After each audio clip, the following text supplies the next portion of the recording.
Hi friends, मेरे YouTube channel समग्र ज्ञान में आप सभी का स्वागत है। आज हम आपके लिए एक नया विषय और ताज़ा जानकारी लेकर आए हैं। ये जानकारी हमारे देश के उन समस्त प्रतिभागियों के लिए है जो हर साल बैंकिंग, रेलवे और एसएससी के एग्ज़ाम्स फाइट करते हैं और विभिन्न प्रकार की परेशानियों का सामना उन्हें करना पड़ता है। तो इन सब समस्याओं को दूर करने के लिए उन छात्रों, उन उम्मीदवारों, उन प्रतिभागियों के लिए भारत सरकार ने क्या नई योजना लेकर आई है, आज हम इस पर चर्चा करने वाले हैं। आगे मैं आपसे डिस्कस करूं उससे पहले आपसे अनुरोध करता हूं कि आप मेरे YouTube चैनल समग्र ज्ञान को सब्सक्राइब करें और लाइक करके कमेंट्स ज़रूर करें कि आपको ये जानकारी कैसी लगी। भारत सरकार ने नेशनल रिक्रूटमेंट एजेंसी की स्थापना और उसके गठन को मंजूरी दे दी है। जानते हैं इसके बारे में, ये कैसे काम करेगी। सबसे पहले मैं आपको लिए चलता हूँ एक ट्वीट जो हमारे देश के cabinet minister mister Prakash Javadekar ने की है। वो ट्वीट में उन्होंने लिखा है, कॉमन एलिजिबिलिटी टेस्ट के लिए केंद्रीय मंत्रिमंडल ने राष्ट्रीय भर्ती एजेंसी की स्थापना को मंजूरी दी। इस फैसले से देश के युवाओं को रोजगार मिलेगा। चलिए जानते हैं प्रमुख हाइलाइट्स क्या हैं। एसएससी, बैंकिंग, रेलवे की परीक्षा में बड़ा परिवर्तन। उम्मीदवारों को अलग अलग प्रवेश परीक्षाओं से मिलेगा छुटकारा। नेशनल रिक्रूटमेंट एजेंसी यानी राष्ट्रीय भर्ती एजेंसी कैसे भर्ती प्रक्रिया को सुव्यवस्थित करेगी।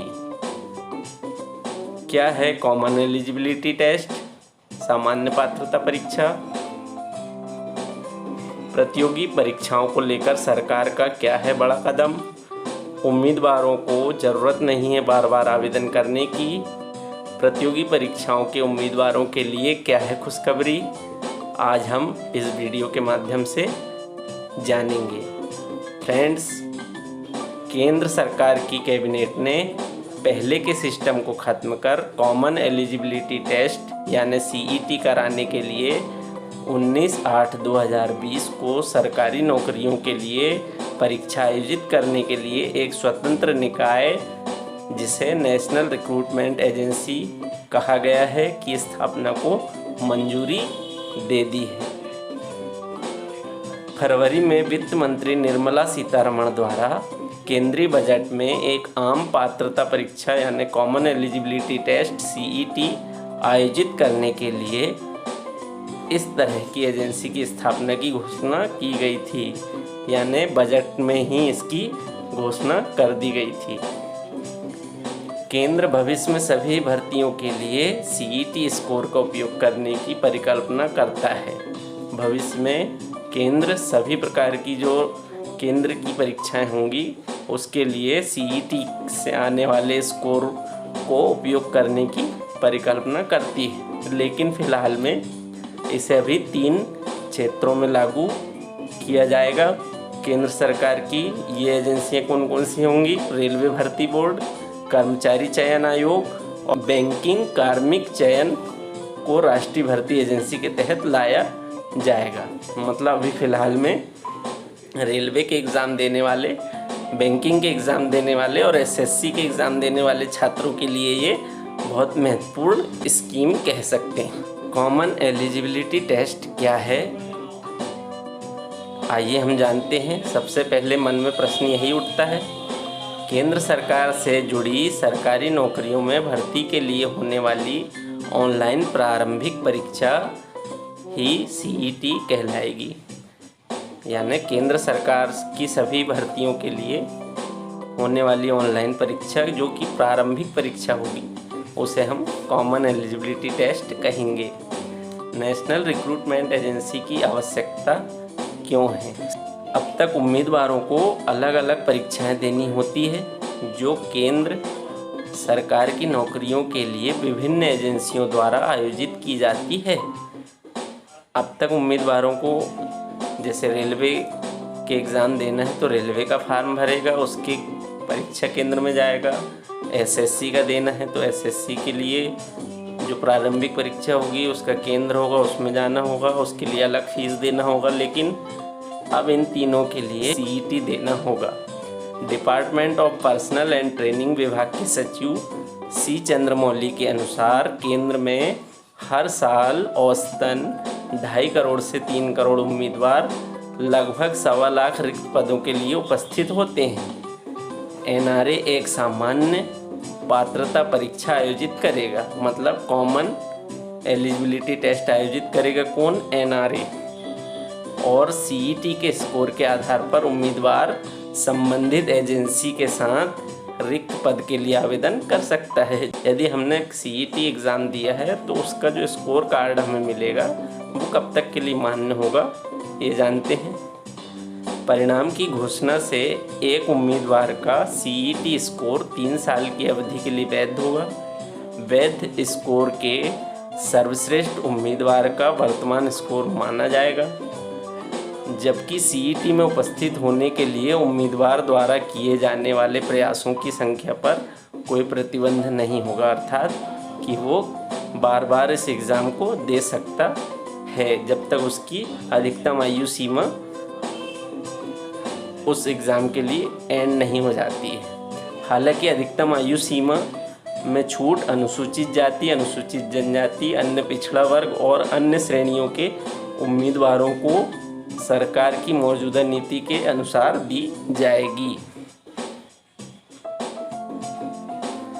अब जानते हैं महत्वपूर्ण तथ्य क्या हैं कॉमन एलिजिबिलिटी टेस्ट के, और नेशनल रिक्रूटमेंट एजेंसी इसे कैसे हमारे लिए फ़ायदेमंद बनाने वाली है। सीईटी की परीक्षाएं वर्ष में 2 बार होने की संभावना है, मतलब 1 साल में 2 बार नेशनल रिक्रूटमेंट एजेंसी से आयोजित कराएगी। अब तक इन प्रारंभिक प्रतियोगी परीक्षाओं का माध्यम 2 भाषाओं हिंदी और इंग्लिश में था, लेकिन अब इसे 12 भाषाओं में, जो भारत के संविधान की 8वीं सूची में है, का विकल्प दिया गया है। अभी तक हम सिर्फ ये जो एग्ज़ाम है रेलवे, एसएससी और बैंकिंग के, वो सिर्फ हिंदी या इंग्लिश में दे पाते थे, लेकिन अब इसे बदलकर 12 भाषाओं में देने का विकल्प उम्मीदवारों को दिया गया है।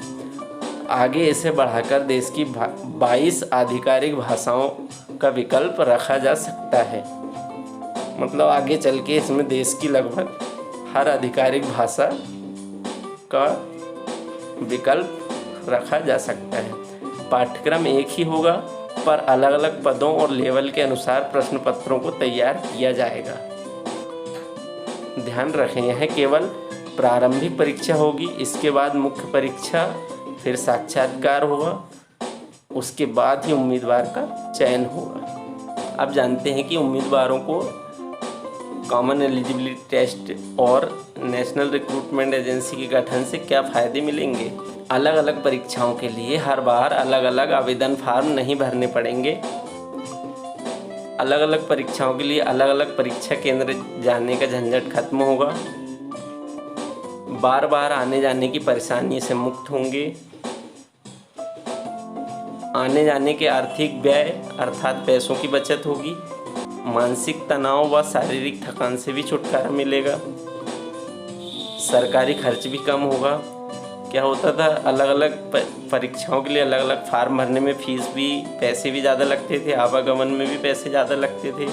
मानसिक रूप से थकान, आने जाने की भीड़ भाड़, ट्रेनों में लाखों उम्मीदवारों की भीड़ देखा है हमने, तो इन सब से छुटकारा मिलेगा।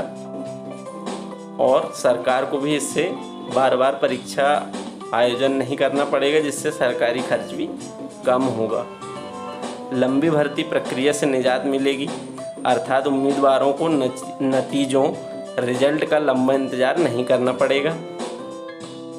उम्मीदवारों को और क्या फ़ायदे होंगे। 3 साल तक अंकों की वैधता से उम्मीदवार हर साल अलग अलग विभाग की परीक्षा में आवेदन कर पाएगा। यानी एक बार स्कोर कार्ड बना सीईटी का, तो फर्स्ट साल वो रेलवे, दूसरे साल एसएससी, तीसरे साल वो बैंकिंग के एग्ज़ाम उसी स्कोर कार्ड से दे सकता है।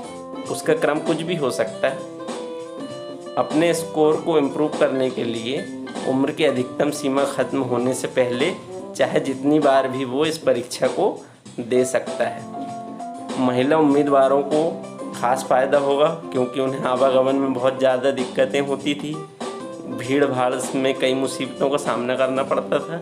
तो महिला उम्मीदवारों के लिए ये खास इसमें फ़ायदा होगा।